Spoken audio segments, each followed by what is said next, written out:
ogeysiis muhiim ah ma tahay arday u baahan inuu barto farqulxinta iyo shuruucdeeda weliba adigoo gurigaaga ama goobtaada shaqo jooga.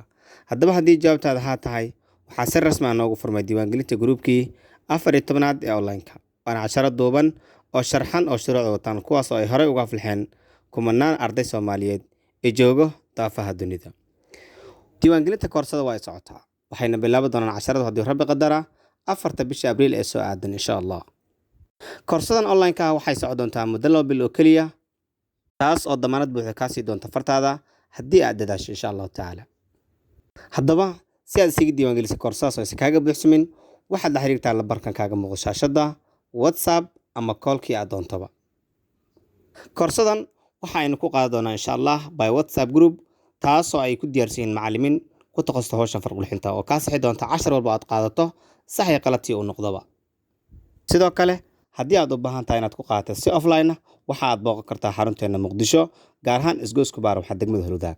Waxayna shaqaysaa maalmaha Khamiis iyo Jimcada labada gelin iyo sidoo kale maalmaha caadiga sida Sabtiga, Axad iyo Isniinta gelinka dambe. Qaadka koorsada waxaa si fariya ku heli doontaa buuggan farqulxinta idin muuqda. Dabcan waa buug u diyaarsan in lagu baraatikeeyo farqulxinta. Layman ayuu leeyahay, waxaana ku qoran sadarka ugu horeeya si aad ugu baraatikeeyo sida idin muuqda muuqaalkan ama videogan. Ardaygan waa uu diyaarinayaa oo ku celinayaa wixii uu qoray maadaama sadarka ay u qoran yihiin. Waxay ku kooban yihiin dhowr page si fariya aad ku heli doontaa insha Allah taala. Markii aad dhamayso sidoo kale waxaad heli doontaa ama aad samaysan doontaa saxiixa oo awood u yeelan doontaa maadaama aad baratay shuruucda farqulxinta. Dabcan farta iyo saxiixa waa lamaano oo kala maarmaan. Aad baad u maastaa saaxiibada muuqaalkan si ay kaga faa'iideystaan mahadsanid.